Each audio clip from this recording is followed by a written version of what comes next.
Bismillahirrahmanirrahim. Assalamualaikum warahmatullahi wabarakatuh. Syukur alhamdulillah kita bisa berjumpa kembali di channel ini.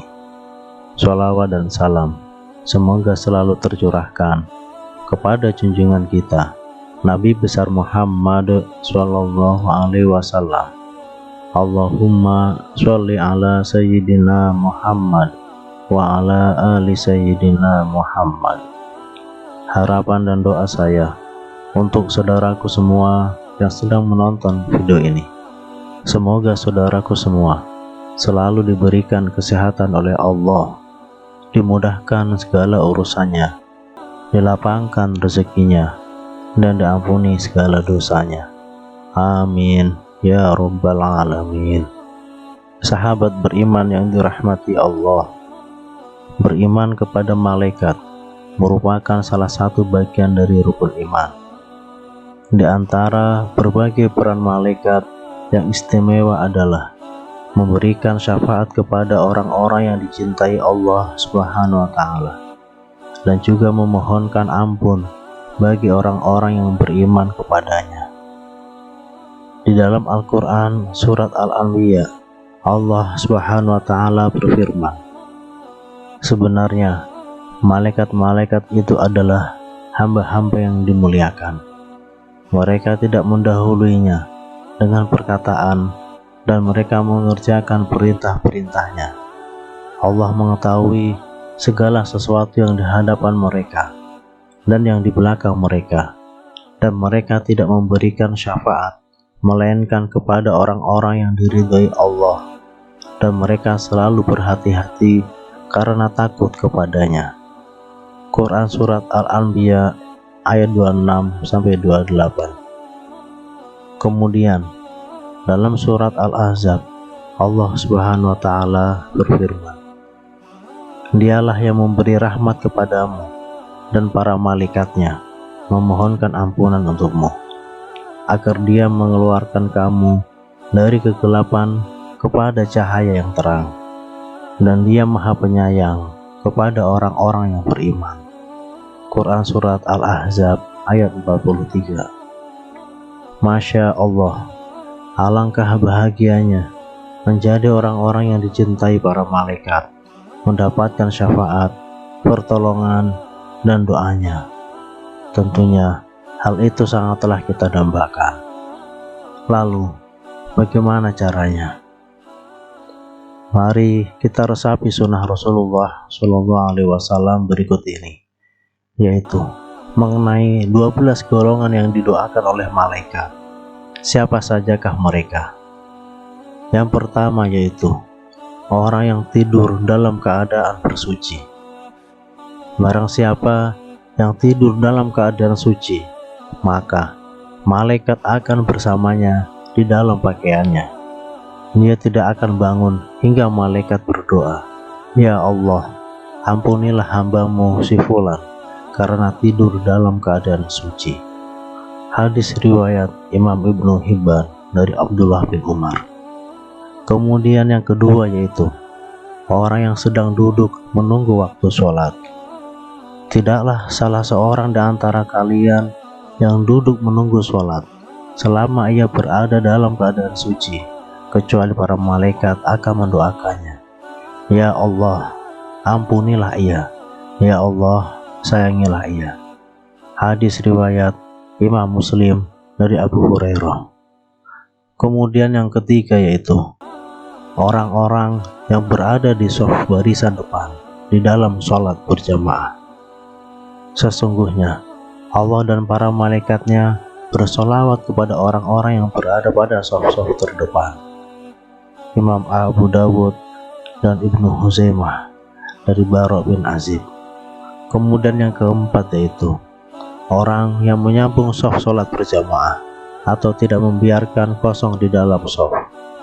Sesungguhnya Allah dan para malaikat selalu bersolawat kepada orang-orang yang menyambung shaf-shaf para imam, yaitu Ahmad, Ibnu Majah, Ibnu Huzaimah, Ibnu Hibban, dan Al-Hakim meriwayatkan dari Aisyah. Kemudian yang kelima yaitu para malaikat mengucapkan amin ketika seorang imam selesai membaca Al-Fatihah.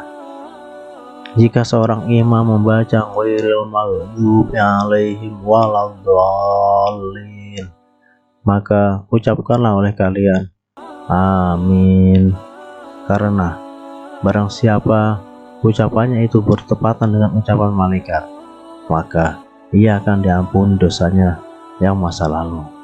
Hadis riwayat Imam Bukhari dari Abu Hurairah.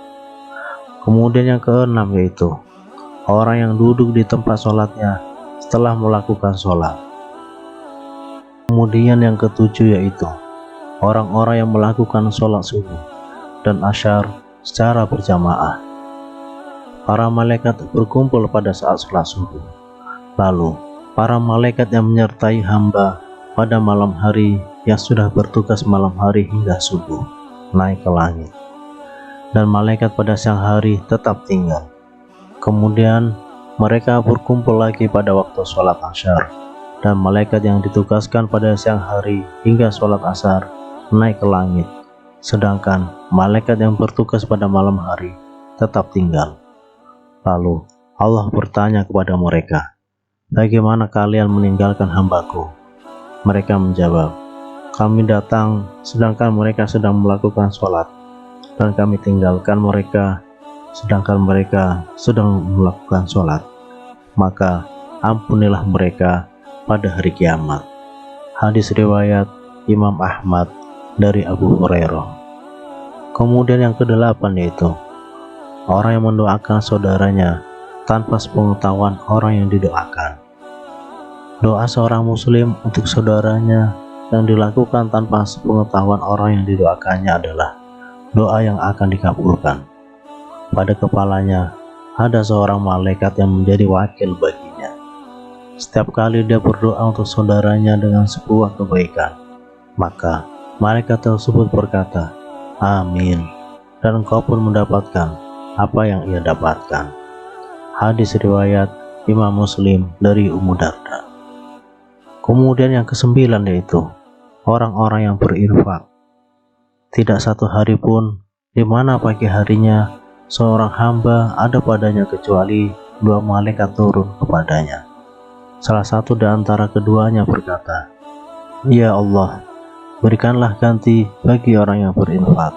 Dan lainnya berkata, "Ya Allah, hancurkanlah harta orang yang pelit atau bakhil." Hadis riwayat Imam Bukhari dan Imam Muslim dari Abu Hurairah. Kemudian yang ke-10 yaitu orang yang sedang makan sahur. Sesungguhnya Allah dan para malaikatnya bersolawat, berdoa kepada orang-orang yang sedang makan sahur, insya Allah termasuk di saat sahur untuk puasa sunnah. Hadis riwayat Imam Ibnu Hibban dan Imam At-Tabrani dari Abdullah bin Umar. Kemudian yang ke-11 yaitu orang yang sedang menjenguk orang sakit. Tidaklah seorang mukmin menjenguk saudaranya kecuali Allah akan mengutus 70.000 malaikat untuknya yang akan bersolawat kepadanya di waktu siang kapan saja hingga sore, dan di waktu malam kapan saja hingga subuh. Hadis riwayat Imam Ahmad dari Ali bin Abi Thalib. Kemudian yang ke-12 yaitu seseorang yang sedang mengajarkan kebaikan kepada orang lain. Keutamaan seorang alim atas seorang ahli ibadah bagikan keutamaanku atas seorang yang paling rendah di antara kalian. Sesungguhnya penghuni langit dan bumi, bahkan semut yang di dalam lubangnya, dan bahkan ikan, semuanya bersolawat kepada orang yang mengajarkan kebaikan kepada orang lain. Hadis riwayat Imam Tirmizi dari Abu Umamah Al-Bahili. Wallahu a'lam. Wassalamualaikum warahmatullahi wabarakatuh.